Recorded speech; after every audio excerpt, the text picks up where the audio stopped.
আজকের রেসিপি তেলের পিঠে বা পোয়া পিঠে।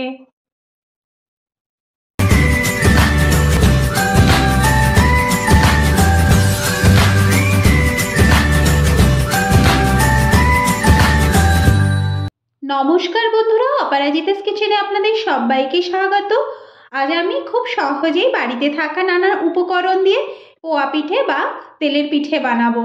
কিভাবে খুব সহজেই আমি এটা বানাবো তা দেখে নিই। এই পিঠেটা বানানোর জন্য আমি 1 বাটি সুজি, 2 বাটি ময়দা আর 3 বাটি পরিমাণ দুধ নেব।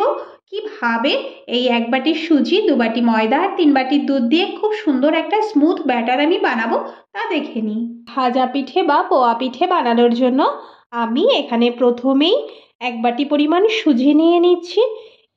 2 বাটি ময়দা দিয়ে দেব। 2 বাটি ময়দা দিয়ে দিলাম। হাফ চামচ লবণ দিয়ে দিলাম, আপনারা আপনাদের পরিমাণ মতো দেবেন।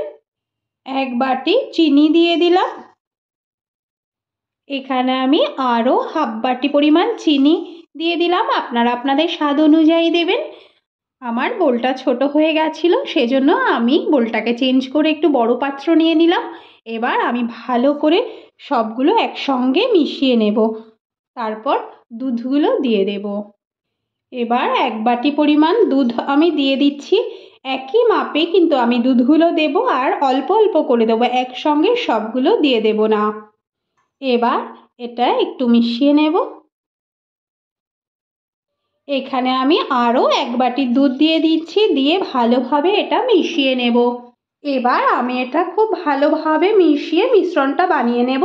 এর মধ্যে আমি যেহেতু চিনি দিয়েছি, সেজন্য চিনিটাও একটু গলে জল হয়ে যাবে, সেজন্য বাকি দুধটা আমি পরে দেব। এটা ভালোভাবে একটু মিশিয়ে নেব। এবার আমি এর মধ্যে আরও হাফ বাটি দুধ দিচ্ছি, আর হাফ বাটি দুধ আবার একটু পরে দেব। মিশ্রণটা আবার একটু মিশিয়ে নেব ভালো করে। এটা আমি মিশিয়ে নিয়েছি। এবার আমি এর মধ্যে বাকি দুধটাও দিয়ে দেব। বাকি দুধটা দিয়ে দিলাম। আমি এখানে অল্প অল্প করে দুধ দিয়ে এই ব্যাটারটা বানিয়েছি, তাহলে খুব সুন্দর একটা স্মুথ ব্যাটার তৈরি হয়। ব্যাটারটা আমার রেডি হয়ে গেছে। আমার এই ব্যাটারটা বানাতে কিন্তু 3 বাটি পরিমাণ দুধই লেগেছে। যেহেতু আমি এখানে 2 বাটি পরিমাণ ময়দা দিয়েছিলাম, 1 বাটি সুজি, সেজন্য আমার কিন্তু 3 বাটি পরিমাণ দুধটা পুরোপুরি লেগে গেছে। আর ব্যাটারটা কিন্তু আমার তৈরি হয়ে গেছে। ব্যাটারটা এরকম হবে। এখানে আমি একটা কড়াইতে তেল গরম করে নিয়েছি। এবার আমি ব্যাটারটা এর মধ্যে দিয়ে দেব একটা চামচের মাধ্যমে।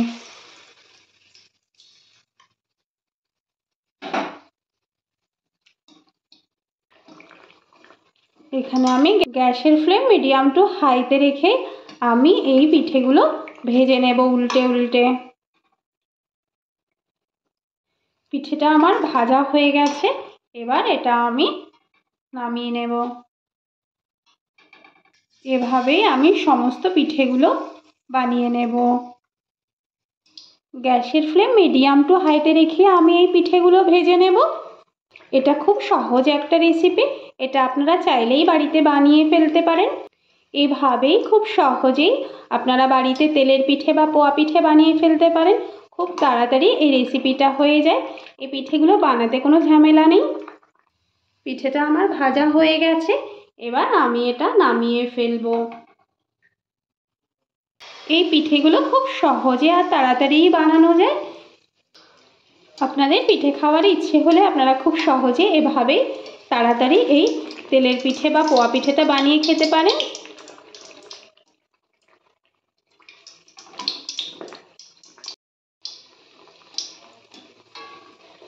আমার এই রেসিপিটা যদি আপনাদের ভালো লেগে থাকে তাহলে লাইক, শেয়ার, কমেন্ট অবশ্যই করবেন। আর পাশে থাকা ছোট বেল আইকনটা প্রেস করবেন। আমি নতুন কোনো ভিডিও আপলোড করলে আপনাদের কাছে খুব সহজে একটা ছোট্ট নোটিফিকেশন পৌঁছে যায়।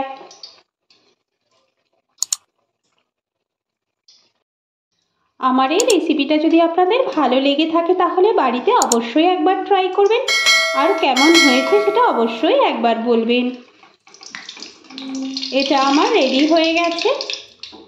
এবার আমি এটা এভাবে তেল ছেঁকে ছেঁকে তুলে ফেলবো।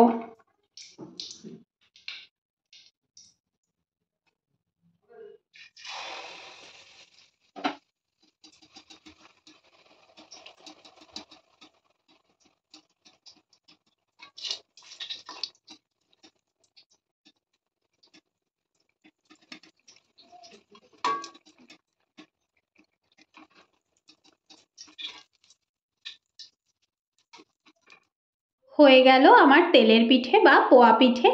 এটা খুব সহজেই আপনারা বাড়িতে বানিয়ে খেতে পারেন। ঠিক এইভাবে পিঠেগুলো বানালে খুব সুন্দর হয় আর নরম হয়, ভেতরটা দেখুন কত সুন্দর হয়েছে। আপনারা এভাবে ব্যাটার বানিয়ে খুব সুন্দর করে এভাবে বানাতে পারেন। আজ এ পর্যন্তই, দেখা হবে পরবর্তী নতুন ভিডিওতে। ভালো থাকবেন, সুস্থ থাকবেন, ধন্যবাদ।